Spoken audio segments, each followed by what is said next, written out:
This episode was brought to you by Pentester Academy, the leader in online cybersecurity education. Join over 10,000 professionals from 90 countries to learn security online. Also brought to you by Hacker Arsenal, artillery for cyber warriors. Visit us on hackerarsenal.com to check out our latest attack defense gadgets. I'm Marley Oxenholm from Pentester Academy TV, and welcome to our show, Access Point, where we spotlight cybersecurity companies and give an inside look at the people and technology behind the latest advancements in the industry. I'm joined today by Matan Kubovsky, who is VP of Research and Development at the company Illusive Networks. Thank you for joining me today. Hi, Marty. Thank you for having me here. Absolutely. I'm excited to learn more about the company, so let's get started. Let's do it. All right. So now, what is the primary purpose of deception technologies, and what would be a beginning end-to-end process breakdown of a successful deception? So first, I think that the most important benefit of the solution is to provide very early detection of advanced attackers. The second would be to have a solution with almost zero false positives. We all know that security teams suffer from alert fatigue. And this type of solution actually allow them to only get true positives and quickly understand what's happening and mitigate the issue very fast. But in fact, we actually realized that the solution is highly valuable, not only against advanced attackers, but also against insiders. So in addition to the early detection that the solution provides, it also allows to understand what attackers are actually doing and what their motivation is. This is given using our forensics capabilities that are very sophisticated and at the end of the day allow us to understand what the attackers are doing. So in order to create a successful deception, you would basically need to start with some research. You would need to understand what the attackers are doing. There is always a man that operates the tool behind the attack. So we have our research team that analyzes past attacks, that analyzes tools and tactics and procedures that attackers are utilizing on a daily basis, because they are same organizations as we do. They have their own KPIs and so on, and they have their own motivations. So we analyze those tools, and then we have our development team that actually puts in these research outcomes into the product and eventually provide a production grade code that allow us to lure attackers into those deceptions and eventually catch them very early. Very nice. Okay. And now I know you kind of just touched on it briefly and spoke about, what a real successful one looks like. But in your opinion, how do you create an effective deception? What do you think makes it the most important factors? Yeah, that's a good question. And I actually touched it a little bit in the first question. I truly believe that you really need to know your enemy, know your attacker. I know that it sounds like a war, and it really is a war. It's a cat and mouse game that we always evolve to the attackers and they evolve to our means. We first, as I mentioned before, need to understand the attack tactics. What are their pathways? How they operate within the network. So for example, we know that attackers operate underneath the radar. They dump credentials from Windows memory in order for them to move laterally within the networks. Using these methods of knowing the attackers, we're able to place deceptions right in the spots where they will pick them up from. But it actually doesn't end there. For us, in order for a deception to be fully effective, it has to be invisible for regular users, for the company users, for IT personnel. So not only that we create those deceptions that are very attractive and very lucrative to the attackers, we're also able to create deceptions that are hidden for the organization. And this mixture and this combination, which is part of the beauty of our solution, allows them to be, those deceptions to be very, very effective. Very nice. Yeah, attackers become advanced very quickly, so they can usually sniff out, a fake honeypot or whatever very fast. So it's important to be really invisible, as you said before. That's incredible. Yeah. Okay, and now speaking of that, actually, I know that deception technologies have evolved a lot since the original honeypot approaches. How has your team evolved, and what distinguishes your approach? So this is a question that we get a lot, and in order to understand the full capacity of the solution, we need to understand that the platform, our platform, or the Illusive platform, has four main building blocks. The first is what we call attack review, which is a module that provides visibility to the attacker before the attack even happened.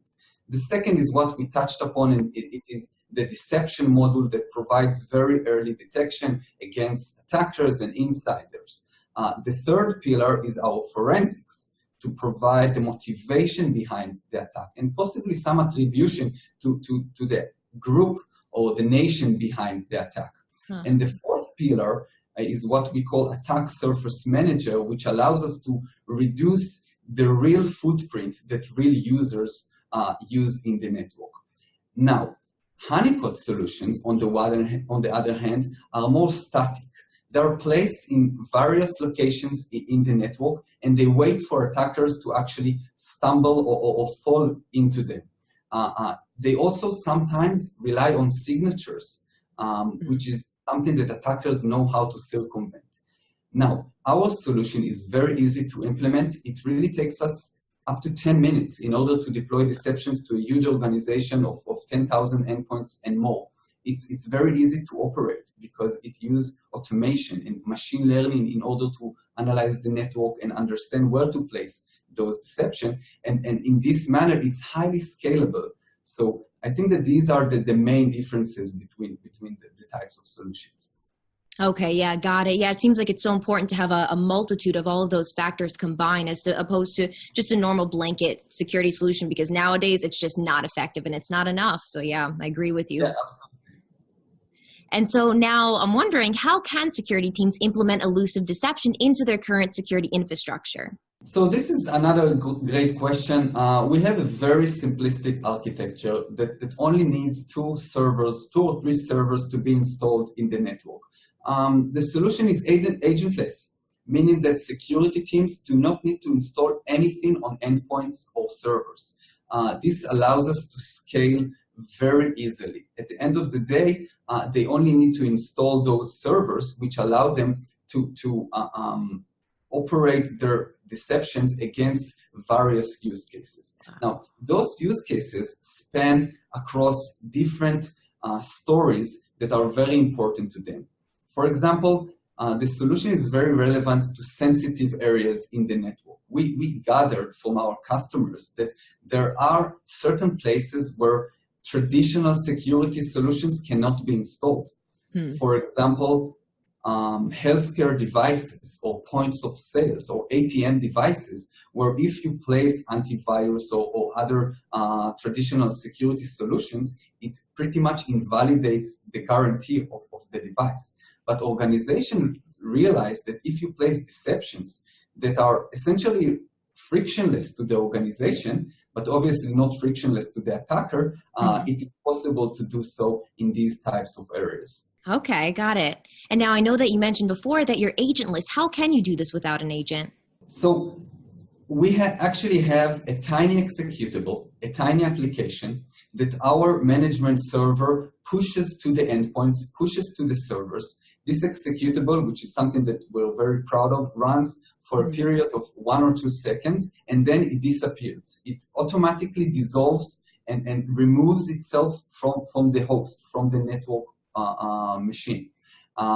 We have a few ways to actually push this executable to the endpoints and to the servers, either using integrations with tools such as Microsoft SCCM, with Tanium, with CyberArk, but we also have our own internal means to do so. So this allows us to be very scalable. And I have one example, which is a huge financial organization that have branches across all continents. And they actually had a very aggressive target of deploying deceptions, deploying our solution to 300,000 endpoints. And we actually were able to succeed that 2 months ahead of schedule just because of the nature of the solution. Wow, that's huge. Yeah, I was going to say, because my next question was going to be, I know, putting deceptions across the entire system sounds like a lot of work. How is that feasible? But I guess that's a huge factor. Yes, it does sound like a big heavy lift to the organization. It does. The product is agentless. Since it scales really seamlessly, since it provides a very low percentage of false positives. So the organization doesn't really need to allocate new people to operate the solution. All of these bring us to a very fast pace of rolling out the solution to organizations. Very nice. Okay. And now I'm wondering, what has your team launched recently? And is there anything that you're excited about coming up? Yeah, yes, actually, we're very excited with our new announcement, something that we launched back in RSA 1 month ago. This is a huge model that we call Attack Surface Manager, or ASM. So essentially, every day, users in any organization actually create footprint or attack vectors for attackers. Because whenever they use their own credentials and click save my password, do not ask again, the system actually stores their passwords on somewhere on the device, either on an endpoint or a server. Now, this gives attackers a big advantage because once they land on the machine, they're able to grab those pieces of information, real credentials and real links to real crown jewels in the network. It could be Swift servers, Exchange servers, servers, and so on. And they basically help attackers to succeed and to propagate in their attack. Now, we have our unique visibility to the organization. We're able to surface those small violations, we call them this way, and we're able to create rules to the organizations, so not only to surface those small mishaps or violations, but also to clean them up automatically to the organization. So not only that we increase the chances of catching an attacker by placing deceptions all over the network and provide very early detection, we also frustrate the attack lifecycle of the attack decreasing the amount of real information, real credentials that they may find as part of their operation. So this actually has been a massive effort from my team, from the R&D department, and also from the product department and from the research team. And as I mentioned, we're very proud of it because we're starting to get many requests to implement this huge advancement in many customers. Very nice. Well, congratulations. That's huge. That helps so much. Thanks. So that's exciting. Now, lastly, I'm wondering, how do you envision the future of deception-based security?